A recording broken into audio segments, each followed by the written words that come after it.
Today we're focusing on a topic that's essential for anyone who's pre-diabetic, diabetic, or wants to avoid those conditions, and that's the best and worst vegetables to lower blood sugar. Vegetables can be part of a healthy diet, but their effects on blood sugar vary. Research has shown that not all vegetables are created equally. By eating more non-starchy vegetables and less starchy vegetables, you'll increase the phytochemicals and reduce the net carbs for a lower blood glucose and insulin spike following your meal. First up, let's talk about the best vegetables for managing blood sugar, which are non-starchy vegetables. Non-starchy vegetables are higher in fiber and lower in sugar and starches than starchy vegetables. They usually contain 5 grams or less of net carbohydrates per serving. Non-starchy vegetables aren't high in calories, but do contain fiber, water, and volume to contribute to satiety or feeling full after a meal. This helps reduce overeating and eating between meals, which is also good for your blood sugar. Some examples of non-starchy vegetables to enjoy with your meals include lettuce, spinach, kale, bell peppers, celery, onion, cabbage, zucchini, yellow squash, broccoli, cauliflower, Brussels sprouts, edamame, black soybeans, green beans, artichoke, carrots, asparagus, eggplant, spaghetti squash, bean sprouts, cucumber, turnips, and mushrooms. Now, technically, yes, edamame and black soybeans are beans, but they're considered non-starchy vegetables due to their higher protein and lower starch content.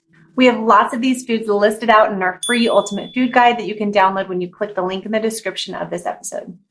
And let me know your favorite non-starchy vegetables and recipes in the comments below. Now let's discuss some vegetables that can be less favorable for blood sugar control. These tend to be higher in carbohydrates and impact blood sugar levels more significantly. Starchy vegetables contain more than 5 grams of net carbs per serving. So let's discuss some of the worst vegetables for blood sugars. Examples of starchy vegetables include corn, white and sweet potatoes, yams, taro, butternut and acorn squash, parsnips, and most other legumes including peas, lentils, and beans. With this in mind, there is a very important thing to remember when it comes to starchy vegetables. Whole food will always be better than processed foods for your blood sugar. For example, eating a baked potato with your meal or cutting up sweet potatoes and roasting them in the oven will be better for your health than French fries or tater tots. In general, prioritize non-starchy vegetables like leafy greens and cruciferous veggies in your meals. They're lower in carbohydrates and better for blood sugar control. If you want to have starchy veggies but want to reduce the blood sugar spikes, here's a few tips.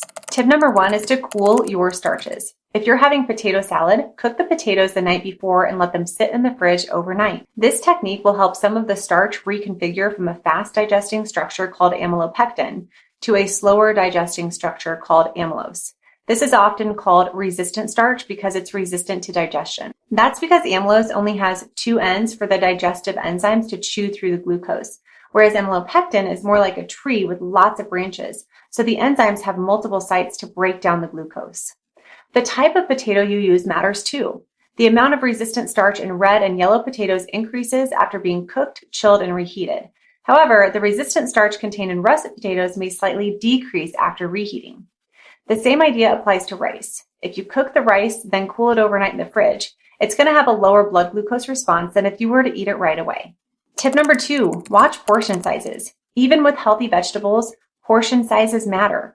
The best way to know how many carbs you can eat is to wear a continuous glucose monitor and track your macros. See how many grams of net carbs you can eat without letting your glucose spike more than 30 milligrams per deciliter after a meal. That's the level recommended by Levels Health. A telltale sign that you had too many carbs at the meal is if you feel tired afterwards. Tip number 3 is to pair protein and healthy fats. Combining vegetables with protein and healthy fats can help balance your meal and prevent spikes. Be sure to eat the starchy and sugary foods in your meal last. Tip number 4 is to have apple cider vinegar before a high-carb meal. Before any holiday where I know I'm going to have mashed potatoes, I'll have 1 to 2 tablespoons of apple cider vinegar diluted in water. This helps reduce the blood sugar impact from the carbs. Tip number 5 is to go for a walk after a higher carb meal. Walking after a meal, even if it's just for a few minutes, will help the glucose move from your blood into your muscles, so you're going to see a rather rapid drop in your blood sugars. And that's a wrap on the best and worst vegetables for blood sugar management. By choosing the right veggies and being mindful of portions, you can eat a variety of delicious and healthy meals while keeping your blood sugar levels in check. I hope you found this video helpful, and don't forget to give it a thumbs up and subscribe for more health tips. Thanks for watching, and I'll see you in the next video.